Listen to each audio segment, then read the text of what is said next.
Fala Fogão, tá começando a primeira edição do Radar Alvinegro nessa segunda-feira, 19 de agosto.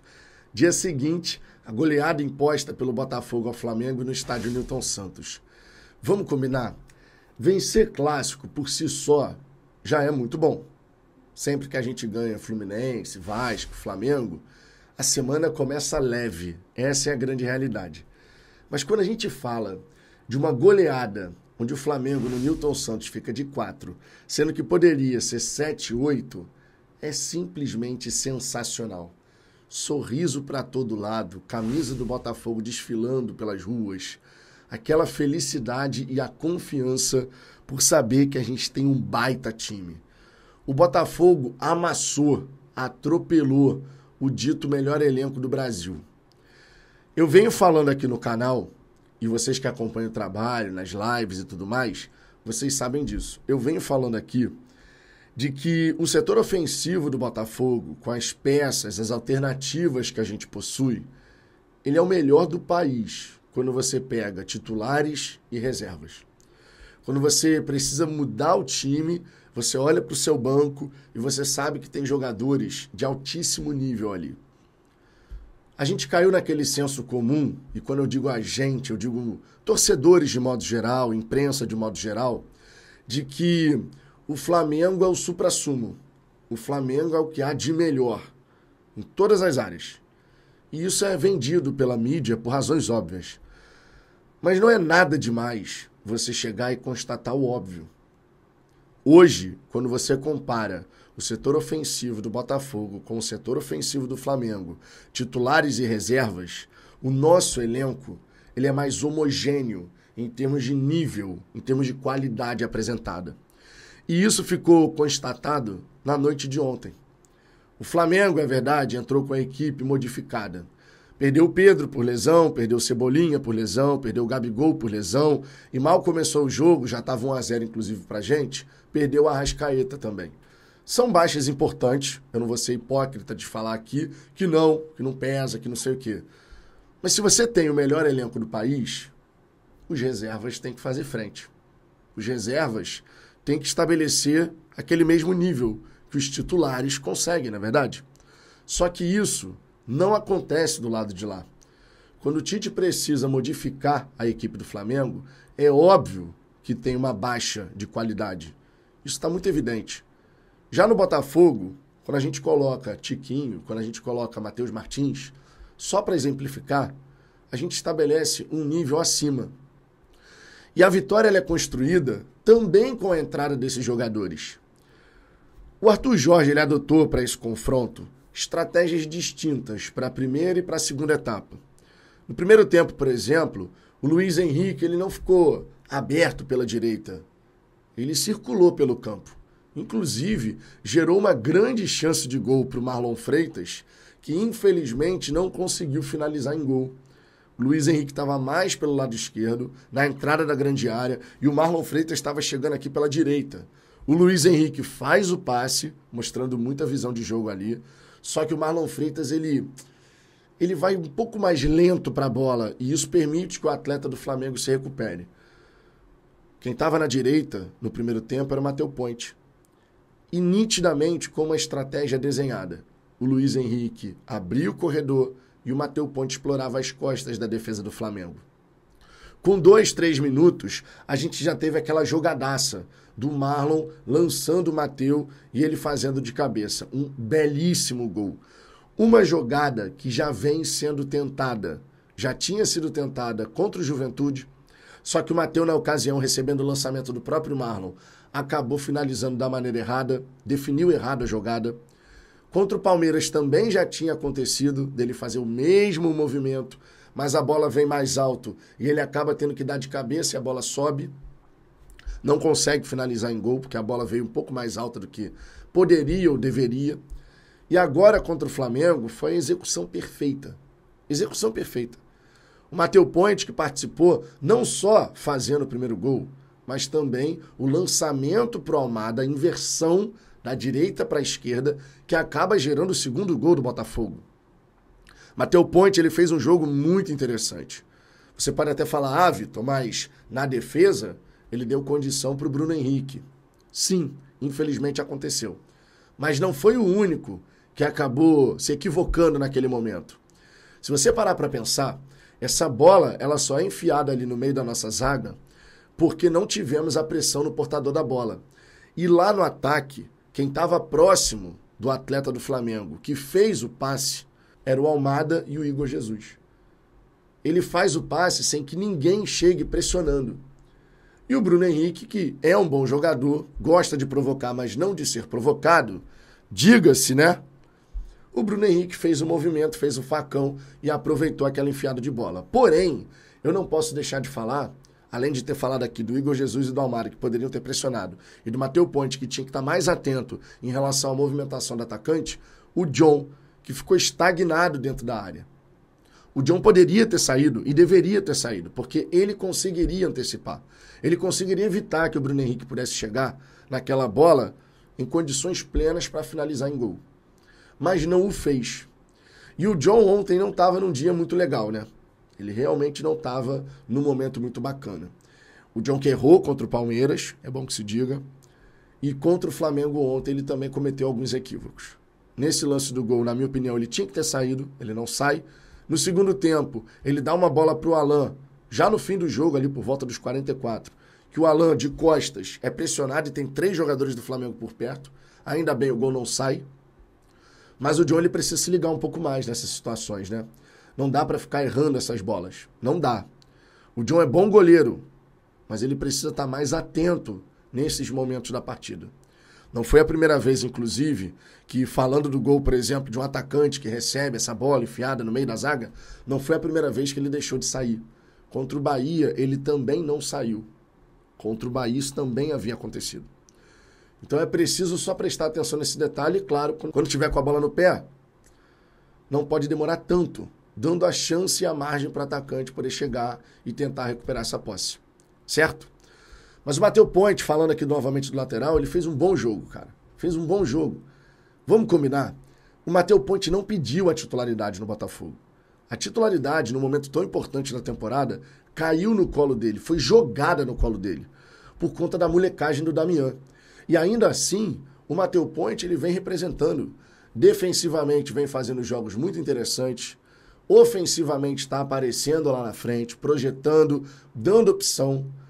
É um garoto que está evoluindo. Mesmo o Damian Soares, com seus 36 anos, quando ele estava jogando, ele também cometeu um equívoco aqui, outro ali. Jogar de lateral é difícil pra caramba. Não dá pra gente desconsiderar isso. É realmente muito difícil jogar de lateral. Porque você precisa ser uma opção pro ataque, mas ao mesmo tempo você tem que defender contra jogadores que normalmente são muito habilidosos e rápidos. Então não é fácil jogar como lateral. E eu entendo que o saldo do Matheus Ponte nesse momento é positivo. Mesmo tendo deixado o Bruno Henrique passar do jeito que passou e tal, mas é um saldo positivo quando você avalia o todo. Quando a gente fala do Cuiabano ontem, ele também fez um jogo muito bacana. Muito bacana. O Cuiabano aparecendo no ataque, sendo opção, como de costume. E defensivamente falando, também, em dado momento da partida, meu irmão, ganhando todas ali. Ganhando todas. Todas. Uma baita partida do Cuiabano também. Jogou muito bem, muito bem. Opção no ataque, na defesa fechando os espaços. Realmente vale muitos elogios aqui para o Cuiabano. A dupla de zaga, mais uma vez, um jogo grande, um jogo importante. Bastos e Barbosa mandaram bem demais. Bem demais. Os dois. Essa dupla de zaga tem se entendido muito bem. De vez em quando a gente pode ver o Barbosa errando uma coisa aqui, outra ali? Sim. Mais até do que o Bastos. O Bastos é top 3 do Brasil nessa temporada, não tem nem dúvida em relação a isso. Talvez até o melhor zagueiro, nesse momento, atuando no futebol brasileiro. Sem exagero. O Bastos está jogando muita bola nessa temporada. E ao lado dele, o Barbosa, ele consegue evoluir, ele consegue apresentar um nível de jogo muito consistente. Muito consistente mesmo. E quando não fica toda hora lançando, toda hora tentando forçar um passe, quando ele faz o feijãozinho com arroz ali na saída, conseguindo fazer uma saída mais ponderada e só de vez em quando optando por uma bola longa, alguma coisa assim, o Barbosa, ele consegue um nível de atuação que é muito bom. Muito bom mesmo. A nossa linha de zaga ontem, tirando esse equívoco aí em relação ao Bruno Henrique, né, na hora que o Bruno Henrique consegue avançar, tirando isso, a nossa linha de zaga esteve numa noite realmente muito boa. Eu gostei. Eu sinceramente gostei. E gostei especialmente por conta da figura de um cara que, meu irmão, é o homem de equilíbrio no Botafogo, que é o Gregory. O Gregory é um espetáculo. O Gregory é muito titular no Botafogo. O cara tá em todos os lugares. Onipresente. Ele desarma, ele recupera a bola. Ontem ele teve até a chance de fazer o gol. Conseguiu sair conduzindo a bola e foi embora. Cara, o Gregory é uma peça essencial no time do Botafogo. É o cara que dá um equilíbrio. É o cara que faz o trabalho sujo, mas não passa despercebido, porque todo mundo consegue destacar a figura do Gregory.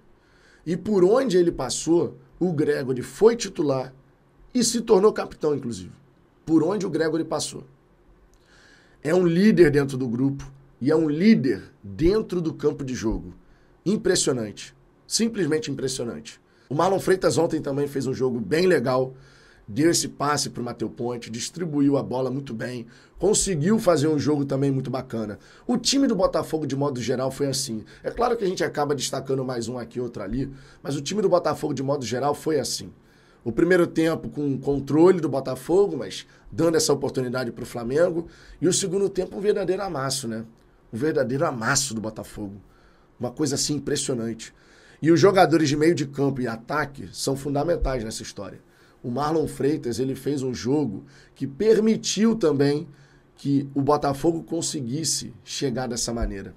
A entrada do Tietê na lateral direita no lugar do Ponte foi muito boa. O Tietê entrou muito bem por ali. Inclusive participa do terceiro gol. Não sei se você reparou, mas ele participa do terceiro gol e participa muito bem, diga-se. Porque ele encontra o Savarino ali pela direita para cruzar para o Matheus Martins fazer o terceiro gol. E o Tietê, ele consegue, na movimentação, no momento que ele espera um pouquinho, ele ameaça, e a defesa do Flamengo faz um dado movimento, e ele consegue encontrar o passe no momento certo, no timing certo. Tem que destacar também a figura do Almada, que perdeu o pênalti, é verdade, mas, cara, fez uma baita partida. O Almada distribuiu a bola, o Almada jogou pela direita, jogou pela esquerda, jogou por dentro, fez inversão de jogada. A perda do pênalti não apaga o que foi o jogo do Almada. A verdade é essa. A perda do pênalti não apaga o que foi o jogo do Almada. O Matheus Martins entrou bem demais, fez 2 gols, provocou o Flamengo. O Luiz Henrique aberto ali pela ponta direita, irmão. O Luiz Henrique fez a defesa do Flamengo ter um verdadeiro pesadelo. Pesadelo. O Igor Jesus novamente muito bem. O Tiquinho Soares perdeu um gol que não pode perder, assim como a gente perdeu outros gols, mas ele também conseguiu fazer uma boa participação. Tem um passe de letra que ele dá para o Matheus Martins, que acaba perdendo a oportunidade, chuta aqui, né, de direita, mas ele chuta fraquinho ao alcance do Rossi. Mas o passe do Tiquinho naquele lance foi simplesmente um espetáculo. Foi simplesmente um espetáculo. Muitos elogios, muitas coisas positivas para a gente poder falar, especialmente desse amasso na segunda etapa, onde o Botafogo foi completamente soberano, o time do Flamengo estava nas cordas, foi 4-1, poderia ter sido 7-8. 2 clássicos no Newton Santos, onde o Botafogo poderia ter feito 13, 14 gols. Estou me referindo, claro, àquele amasso que a gente fez para cima do Fluminense e agora contra o Flamengo. Vencemos por 1-0 o Tricolor das Laranjeiras e por 4-1 o Rubro Negro.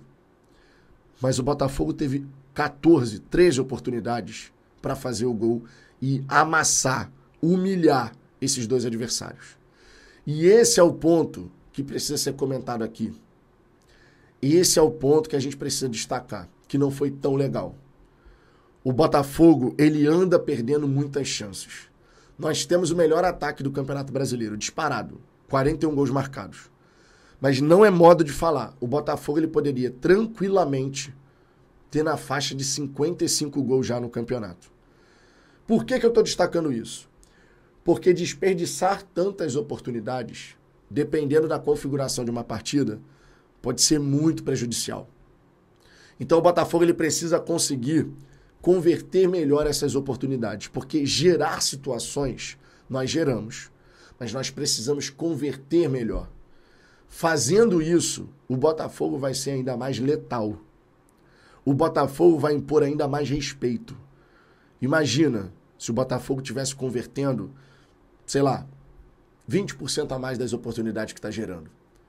O Botafogo poderia ter feito mais 2 gols para cima do Flamengo, digamos assim. O Botafogo poderia, de repente, ter feito mais 3 gols para cima do Fluminense. Poderia ter feito os gols contra o Cruzeiro. Poderia ter feito o 3º gol contra o São Paulo. E tantas outras situações. Então esse é um ponto que precisa ser destacado. O Botafogo precisa melhorar nesse aspecto. Precisa de verdade. Agora, de modo geral, um clássico que marca, um clássico que impõe respeito, um clássico que mostra para todo mundo: se você ficar exposto contra esse Botafogo, você vai sofrer. Ah, se vai. Fogão, sua percepção sobre essa partida. Quero saber a sua visão sobre esse jogo, seus destaques. Deixe seu comentário aqui embaixo. E sobre o mercado da bola, por enquanto é isso que a gente tem de informação, tá? O Botafogo fez a proposta pelo Jair, o staff do atleta acha interessante, o Santos acha interessante.